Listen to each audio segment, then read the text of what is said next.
It's called the rule of three, the idea that things that come in threes are simply perfect. For over 3 decades, this rule has been put to the test on the pristine pastures of Lexington, Kentucky, where the world's finest pairings of horse and rider converge on the Kentucky Horse Park to take on 3 challenges that test the team's control, connection, and commitment. Under watchful eyes, horse and rider must become one in order to demonstrate grace under pressure, courage in the face of danger, and the resolve to overcome all obstacles. All teams will enter this trio of tests as equals, but only a few will near perfection. And here at the Rolex Kentucky 3-day event presented by Land Rover, only one can be crowned a champion.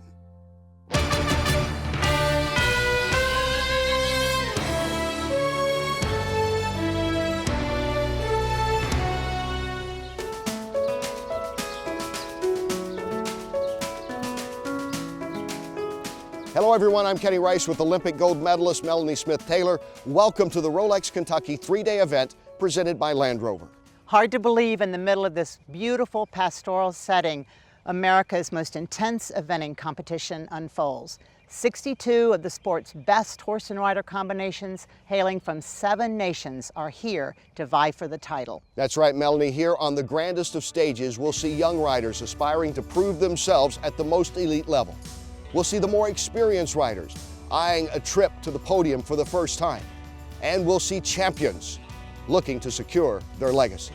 But they'll all be relying on that special partnership created with their horses to carry them through the 3 disciplines of eventing and lead them on to a victory. It's a long road to the championship, and our story begins with the riders arriving here at the Kentucky Horse Park.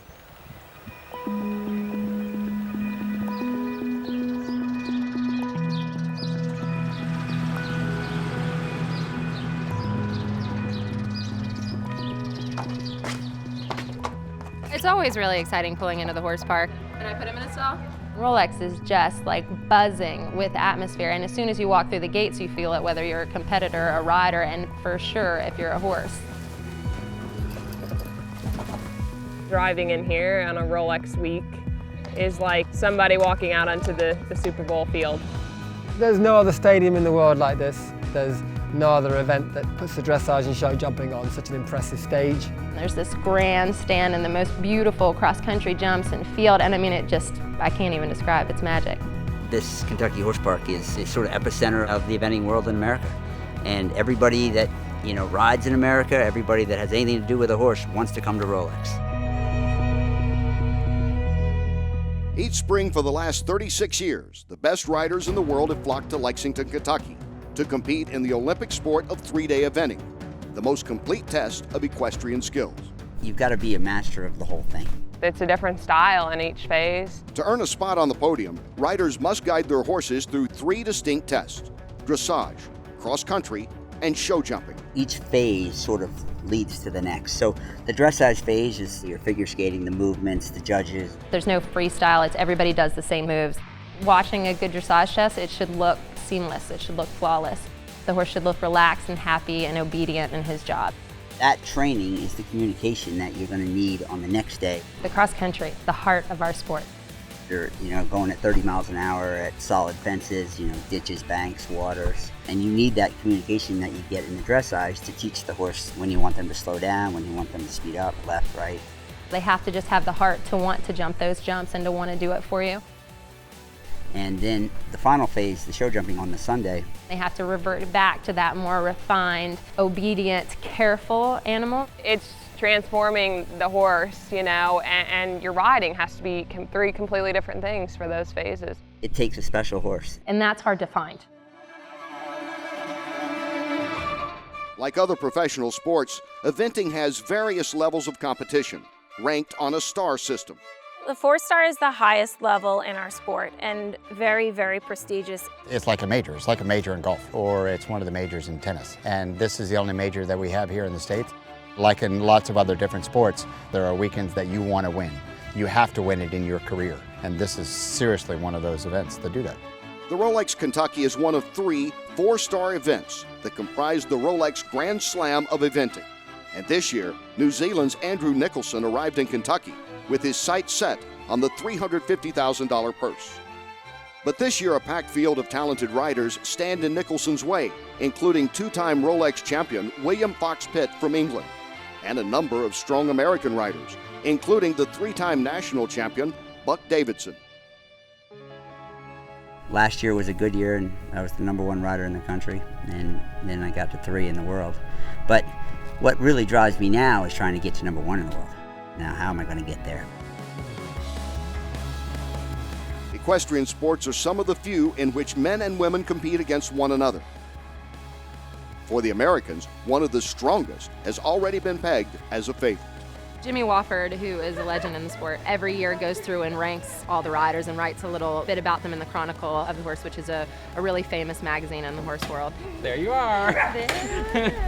They say it's taken 2 years. Both Sinead and Tate are finally sound, fit, and ready to win. I predict that for the first time in 6 years, thanks to Sinead and Tate's efforts, we will hear the Star-Spangled Banner on Sunday afternoon. I'm gonna cry now. It's really nice. It's really, really nice. Not every athlete in this event is a veteran. The list of riders is chock full of young guns trying to prove that they belong among eventing's elite. This is definitely where, kids' dreams are put in place. I dreamed that I would be here for a really long time because I think in order to get here, you have to think you're going to be coming here since the beginning because it takes a long time and it's really, really hard work. Whether it be a good or bad weekend, there's still so much to gain from just being here and making it to this point of having the opportunity to compete here. Somebody asked me the other day what happens after Kentucky, and I go, I have no idea. I have been shooting for this weekend for so long that everything's on the line. Am I a 4-star rider? Is my horse a 4-star horse? How do I handle extreme pressure? Because this is pressure I wouldn't have really ever had before at an event. This defines you.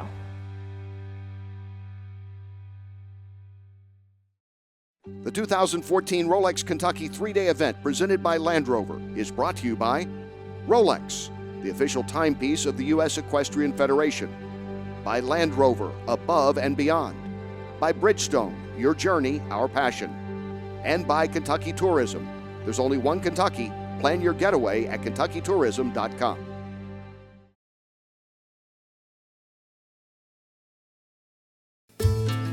As the morning breaks over the pristine hills of Lexington, the finest eventers in the world prepare for the first day of the Rolex Kentucky 3-day event presented by Land Rover.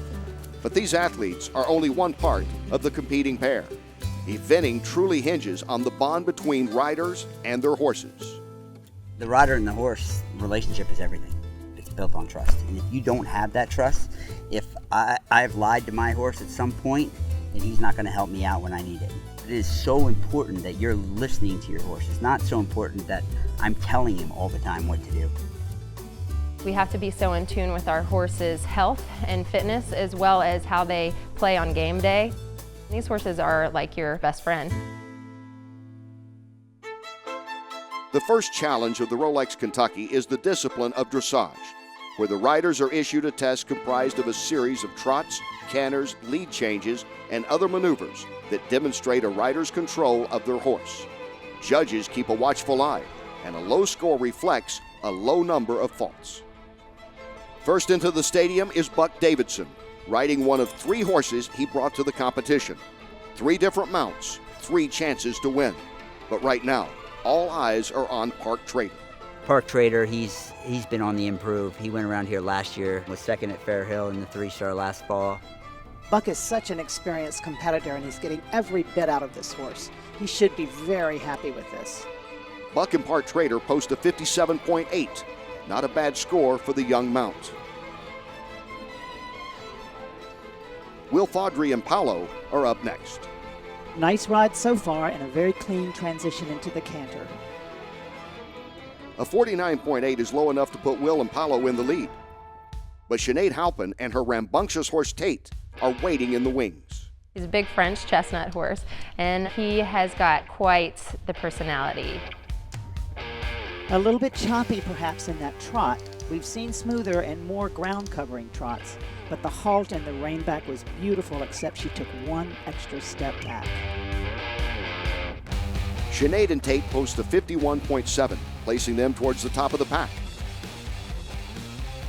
But William Fox-Pitt posts a 51.5 on Sea Cookie TSF.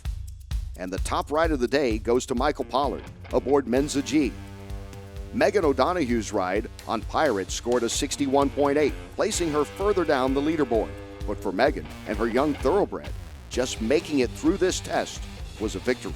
I'm pretty lucky that he can go in there and keep his head straight for the dancing in that ring. This is what you work for and dream of. So, sometimes it's going to be your day, sometimes it's not. The weekend's not over, but we'll go from here. Buck Davidson will bookend the first day of dressage, and on hand to see it is Buck's father, an eventing legend, Bruce Davidson. In 1974, Bruce won the World Equestrian Championship. The custom of the day called for the U.S. to host the next World Championship in 1978, and the Kentucky Horse Park was opened that year for this very purpose. Well, in 1978, when the first Worlds was here, the crowds were huge, and I think they've grown every year. A lot of people came to see something that they hadn't seen before. Bruce would win this first event in Lexington and become a patron saint of eventing in Kentucky. When they put the statue of Dad up, that's pretty cool. I mean, I'd be lying if I didn't dream about winning and running up to that statue. It's great to come back, but I'm a competitor at heart. I'm not a spectator. But this year, Bruce watches his son Buck from the sidelines as he takes the ring with Petite Flower, a horse bred by Bruce himself. It's really nerves, and especially when it's not just your son, but it's a horse you bred as well, and the whole combination gets you pretty wound up and gets you pretty excited. A nice half pass, a little unsteady in the bridle, but overall a good ride for Buck and Flower. In Flower's first four-star event, she posts a best ever score of 54.2, a satisfying result for both father and son. It's exciting to, now that he's not riding at this level, to have one as nice as Flower, and there's plenty more coming up the pipeline.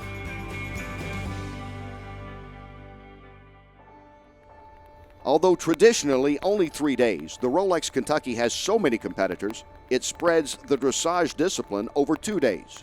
And on this, the second day of competition, not even Mother Nature could keep eventing's faithful away. Under stormy skies, Lillian Heard and her horse Share Option prepare for their first Rolex Kentucky ride.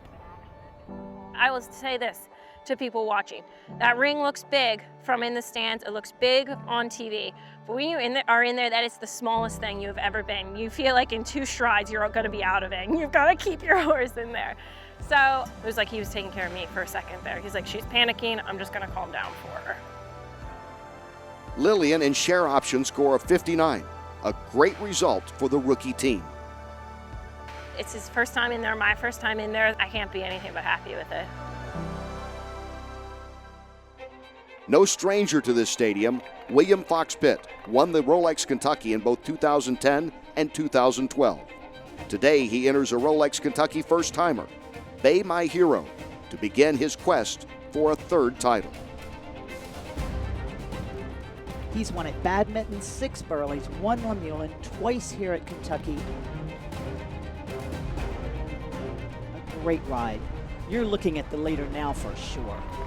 The crowd erupts as Fox-Pitt posts a 44, the best mark of the competition so far, and a fantastic result for Bay My Hero. He was fab, and I'm delighted with him, and yeah, the pressure's on for tomorrow now. I mean, there's some good horses in the competition, and I'm delighted with how mine went. The British eventing superstar has thrown down the gauntlet. Will anyone be able to challenge him?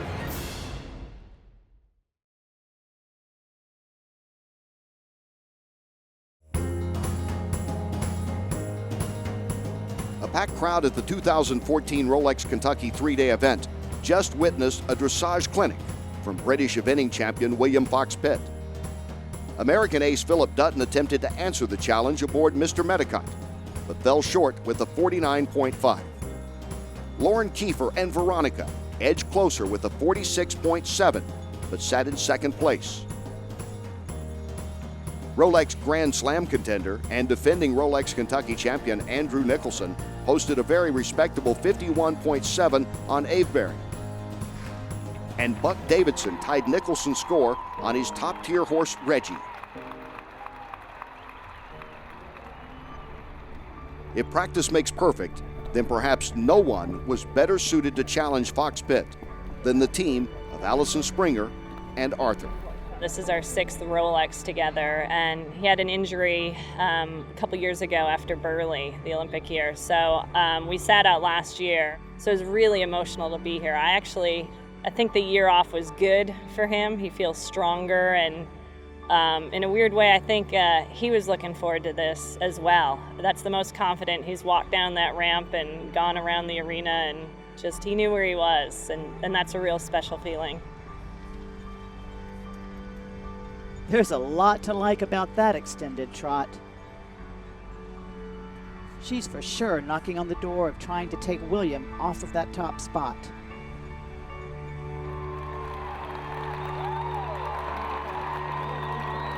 And she's done it! An amazing ride for Allison Springer and Arthur.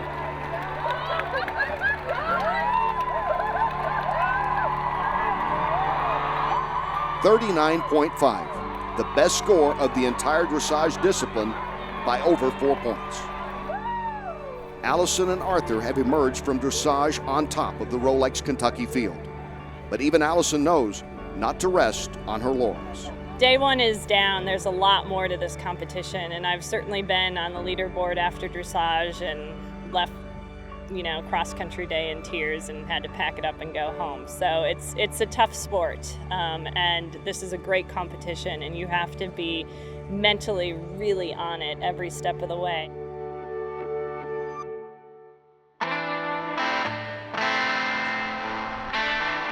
After the dressage is done, it's done. Whether it was good a test or a bad test, you kind of have to let it go at that point. Cross-country day is what it's all about. That's when, stomachs are churning and we're all, you're kind of dreading going, but you're dying to get going.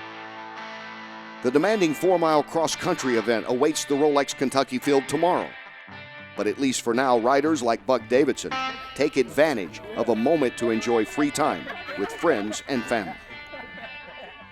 Wow, look at that. This is all for Buck. Yeah, exactly. That's how you get ready. It's a free race meal.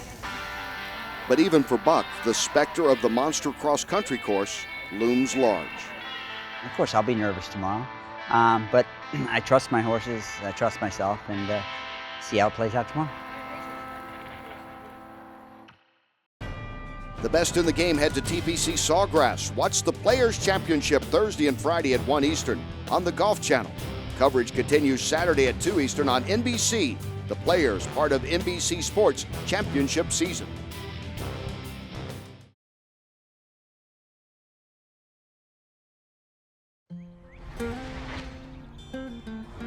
For natives of the Bluegrass State, the Rolex Kentucky signals the start of spring. And for Cross Country Day, they come out in droves. Over 35,000 spectators from all over the globe will walk through the Kentucky Horse Park gates. Awaiting them inside are a trade fair, a Land Rover driving course, and tailgate party. And of course, world-class equestrian eventing. For the fans, cross country promises excitement. For the riders, it's the ultimate challenge. The cross country is pretty scary. I get very, very nervous for all of it. Cross country, obviously being the most nerve-wracking. You're never going to see it this difficult. The size and the jumps are up to 4-star standard out here. I mean, it's difficult right from the beginning all the way to the end. To me, the constant, smoothest rider is going to have the best round. This beast contains 45 jumps organized in groupings called questions and is almost 4 miles long. Each rider will strive to complete the course in a predetermined optimal time of 11 minutes 12 seconds, requiring them to average a speed of 22 miles per hour. Riders do not get a practice run on this course, but earlier in the week, they were allowed as many walking inspections as they wanted. We walk the course 3, 4, sometimes even 5 times to know what your lines are, where your turns are, what your options. We try to change it up, make it different for the riders so that they don't come and see the same thing every year. When you go to a normal horse trials, I might walk around the course twice. Here, I'll most likely walk around the course about 5 times. Cutting a corner doesn't work if you jump off of your track. So that's why it's important around that turn to come off the line enough that in the air, I'm jumping the right side of this fence, and while I'm in the air, I'm already thinking about getting on the track to the right. Every second counts. All scoring in cross country is computed on a penalty basis. A perfect ride will add 0 points to a rider's cumulative score. A fall or 2 refusals means instant elimination from the overall competition. With a mass of spectators eagerly awaiting, the cross country gets underway as Buck Davidson and Park Trader burst out of the start gate as the Trailblazers, the first team on the course. Sets up for the first water feature, the duck pond. He takes a very direct line, very steep up to the hedge. Very well done. Just listen to that cloud. Going first, you never know. You don't exactly know the line you walked. Is that going to be the one that works? Riders are going to be very anxious to see how Buck rides this very difficult line. You can see he's being very conservative, coming down that sheep's pen, way out to the ropes to find his line. He's seen it, and the horse reads the question beautifully. I really need to make sure I was dead on exactly the line that I thought. And then as the day goes on, people see what you do, so then you can ride right to that spot. A really well-judged cross-country ride for Buck Davidson, and it sets him up so well for his next 2 horses. 11 minutes and 18 seconds to finish, and that translates in only 2.4 penalties. Absolutely fantastic ride for his first trip around. I'm really proud of him. He did it so easily. I mean, these 4-star courses are made for him. He's got a huge gallop. He's brave. He's honest. Really, really happy with him. U.S. veteran rider Will Faudree and longtime partner Paulo didn't have the day they were expecting and incurred an early 20 penalties coming out of question 5. Will does a very, very good job with that horse, and it's a fragile horse. He's fragile in his confidence all the time, and it was quite clear yesterday from early on that he wasn't in it. A shaky start. Will and Paulo never settled into the course and opted to retire. For Will, the Rolex Kentucky is over. Certainly not the result he was hoping for, but the safety of Paulo is paramount. This is a sport that you cannot make horses do. You can train them, you can teach them the game over years. You have to explain the rules of the game, but you can't make them do it. If they don't want to do it, they're not going to do it. On the cross-country course, riders and their horses need to be completely in sync. One fault results in 20 penalties, enough to take a team out of the championship picture. Allison Springer and Arthur enter the cross-country in first place after what was a magnificent dressage test. Oh, no. Oh.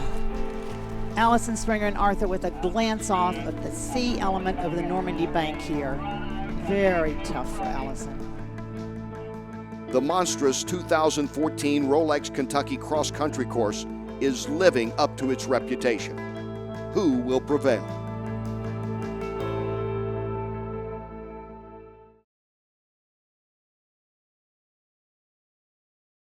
On course at the 2014 Rolex Kentucky 3-day event presented by Land Rover, the competition is tight, with several Americans in contention. Overall, the American riders are looking good. They're looking better than they have in years past.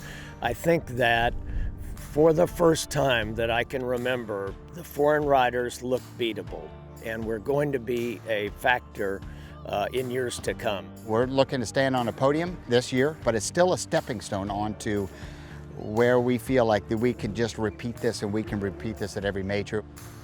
Sinead Halpin is one of these U.S. riders on the rise. This last 4 years has been a major shift, and the ability for her to go out and focus. She just has this icy stare when she gets out competing. I see great things for her in her career. Today, Sinead takes the cross-country course with her fearless horse Tate. As if seeing their bright future right in front of them, the pair jet out of the start gate.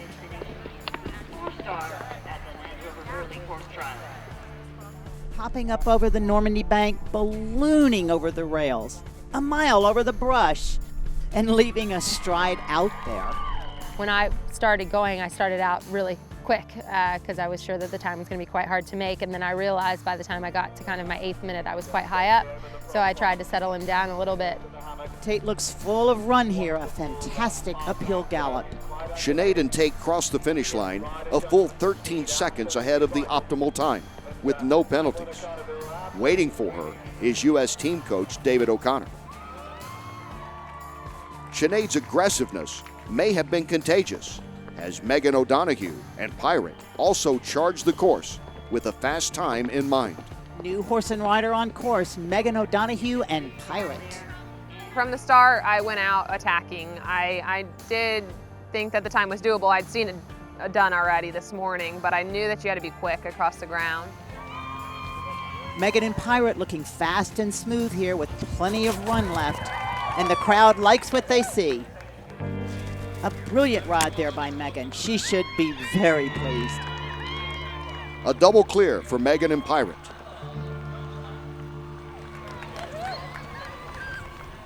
Also hoping for a perfect ride, Lillian and her horse Share Option are barreling ahead when they reach question 5, the water park. I had one little bobble, which cost me 20 penalty points, which is expensive. Whoa, huge jump from Share Option, which really puts her out of balance. He didn't realize that there was a drop on the backside and jumped huge over the in and landed basically further into the combination than I expected. Lillian would cross the finish line with 40.8 penalties. More importantly, she and Share Option are moving forward and will compete all 3 days at their first Rolex Kentucky.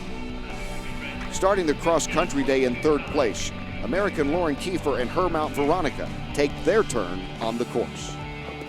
Here comes Lauren and Veronica, a little bobble at the first element, but safe through the Normandy bank.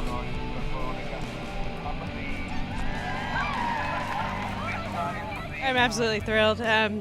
It's the mayor's first time around Kentucky. She attempted it a few years ago, but she was spot on, had her head in the game.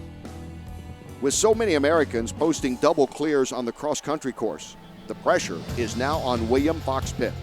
An error-free ride on Bay My Hero will secure him the lead. William heads into the water park, a lovely stride through there and right up over that fence. Bay My Hero proves his mettle and gives William Fox-Pitt a golden opportunity to win his 3rd Rolex Kentucky Championship. He was very, very cool. He's a super horse to ride. And he did the time, which I wasn't sure he'd do the time, to be honest. I was wondering, he looked a little bit chubby getting here.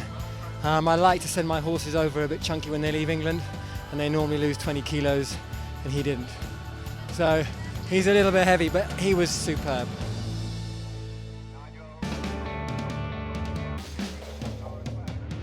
Also posting double clear rides today were Americans Marilyn Little aboard RF Demeter and Philip Dutton with Mr. Medicott. Michael Pollard aboard Menza G rode away with only 2 penalties, and New Zealand's Andrew Nicholson kept his Grand Slam hopes alive with a penalty-free ride aboard Avebury. Once again, Buck Davidson will book in the day of competition. Today, Buck finds himself tied with Sinead Halpin and Andrew Nicholson, and the veteran begins to strategize. Going into the start box, I talked to my fiance just before I went out. I wanted to know Andrew Nicholson's time and Sinead's time because I need to get closer to the optimum time. That's how confident I was going to get the time, but I needed to be closer than they were.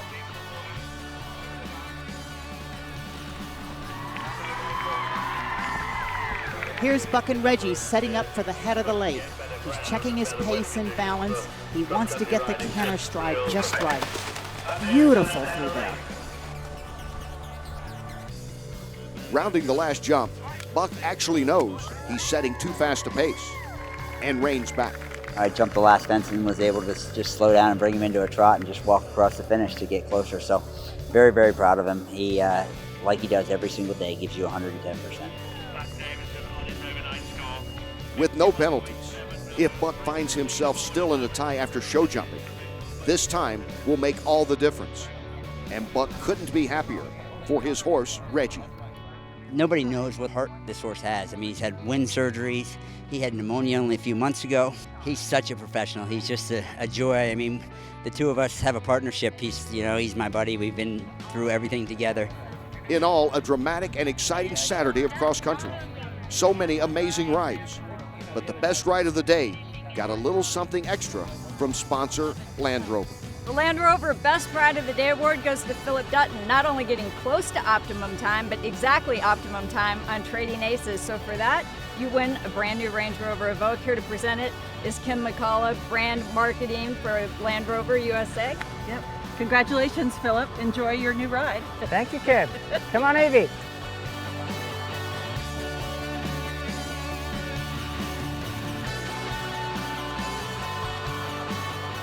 With 1 day of Rolex Kentucky remaining, the stage is set for a nail-biting finish, with 10 riders separated by less than 10 points. Tomorrow, one will become a champion.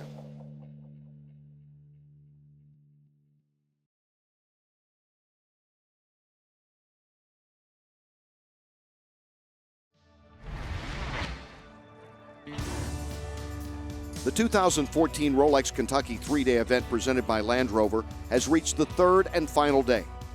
Equine and sporting fans alike swarm about the Kentucky Horse Park, eagerly anticipating the climactic day of competition, show jumping. Out of 62 initial entries, only 39 have made it to day 3. Some have faltered in the face of the challenging 4-star level tests, while still other horses, like Buck Davidson's mount Petite Flower, have been pulled from the contest to save them for another day. Day 3 begins with a shocker. Philip Dutton announces that he's pulling his third-place horse, Mr. Medicott, from the competition, citing a minor injury. As in any other sport, this is disappointing, but in eventing, the condition of the horse is important.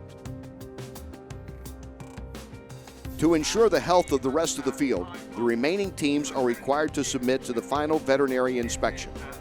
At this stage, the exhausted riders have little time for pageantry and simply want to double-check the soundness of their horses. Share option accepted.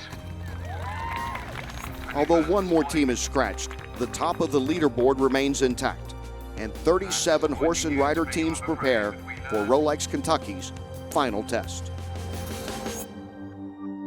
For the finale, the competition shifts back to Rolex Stadium for show jumping, a test which, like cross country, requires the horse and rider teams to successfully jump obstacles within a prescribed time.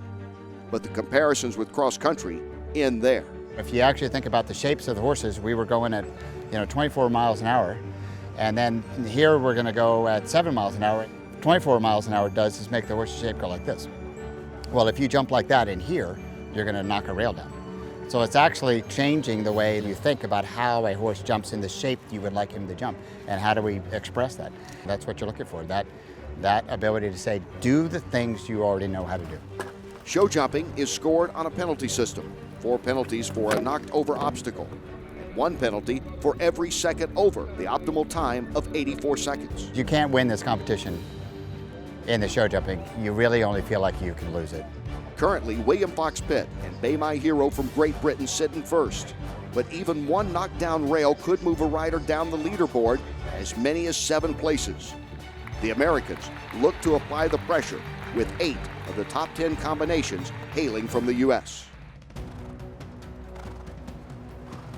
Lillian Heard caps off a satisfying first trip to Rolex Kentucky with a nearly flawless run.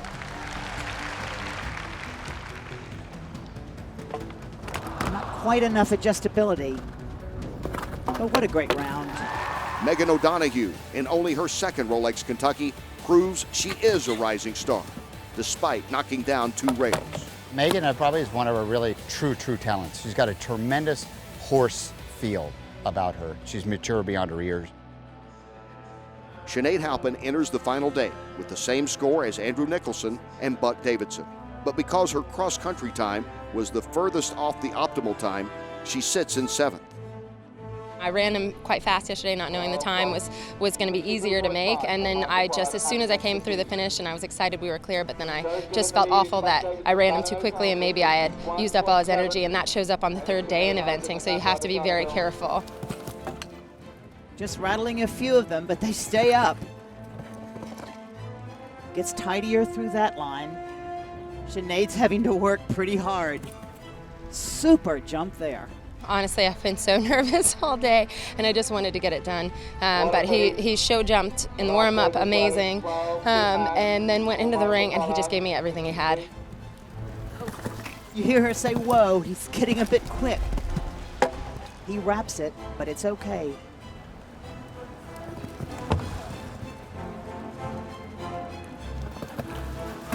Yes! Great ride by Sinead Halpin and Manoir de Conval. So happy for her. It was awesome. I mean, it was awesome. I couldn't be happier with the horse, and I think we came here to try and really put our names in hot contention for the World Equestrian Games, and I think hopefully we've done that. Sinead and Tate's penalty-free ride means she can finish no lower than 7th place. But every rider in front of her, including Buck Davidson, knows they cannot afford even one mistake. The pressure is on.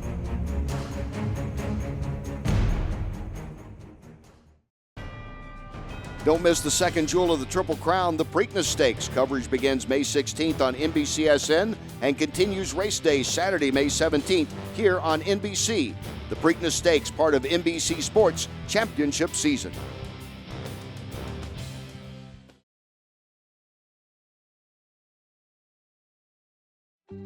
The 2014 Rolex Kentucky 3-day event presented by Land Rover is brought to you by the Rolex Grand Slam of Eventing, by Land Rover, above and beyond, by Bridgestone, your journey, our passion, and by the USEF Network. Log on to usefnetwork.com.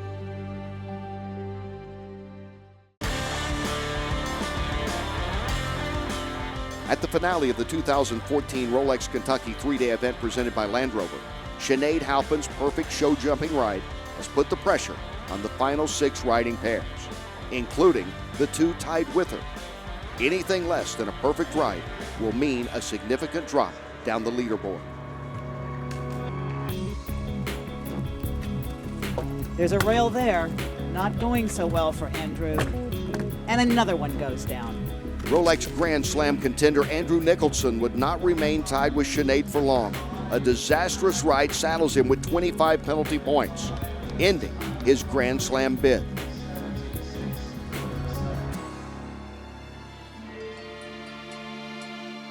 One pair of the tied trio remains, Buck Davidson and Reggie.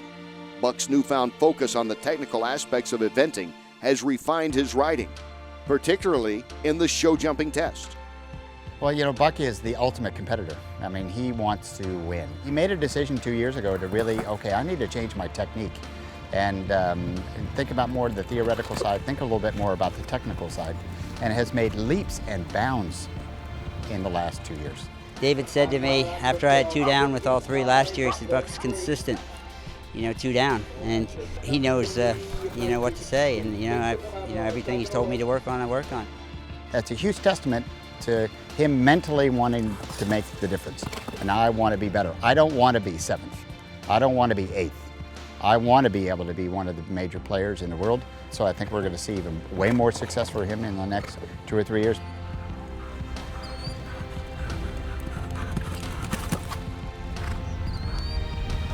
This horse is jumping really well. Hold it together.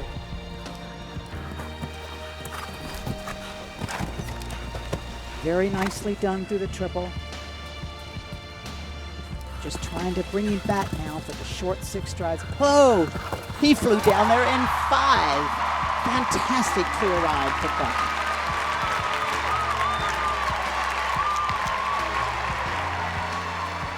Now sitting in 5th and 6th, all Buck and Sinead can do is wait. Michael Pollard and Mensa G, who have been the picture of consistency all weekend, misfired right from the start. Oh, that's a shame. Never a nice start, knocking a rail at the first fence. 12 penalties would take Pollard out of contention and move Buck into 4th, 1 place off the podium. The pressure is really on from Marilyn here. She does not have room for any mistakes.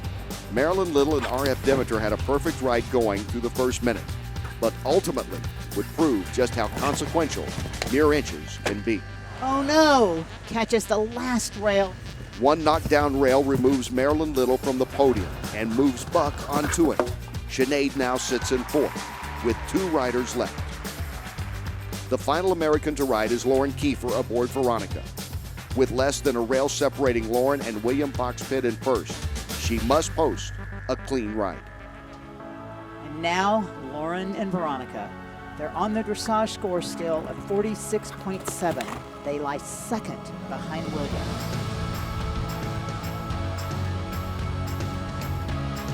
If they can jump clear, they'll put all the pressure on him.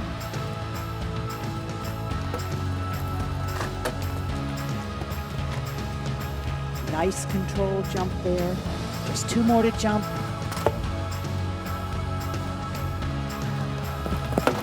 Yes! A brilliant ride under all that pressure and able to control her nerves. I'm thrilled for Lauren Kiefer. I think she had a great go. I think she looked phenomenal. She's a fierce competitor. Well done, Lauren and Veronica. With Lauren Kiefer sitting in second place, only 1 pair remains. The stalwart William Fox-Pitt riding Bay My Hero. They need a perfect ride to be the Rolex champion. Super jump over that oxer. He really has to get him back for that tight 5 strides. William Fox-Pitt, one of the 2 or 3 best riders in the world in this sport, one of the 10 best riders that I have ever seen.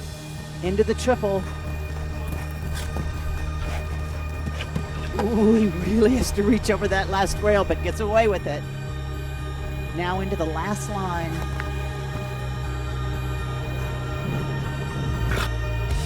Oh, he's done it. William Fox-Pitt has won the Kentucky 4-star event again. What a brilliant ride. He truly deserves it. With this victory, William Fox-Pitt becomes only the second 3-time Rolex Kentucky 4-star champion, truly cementing his place in history. But would he have a place for a 3rd trophy? I hope you have room on your mantle for this trophy and room on your arm for another Rolex. I'll make room.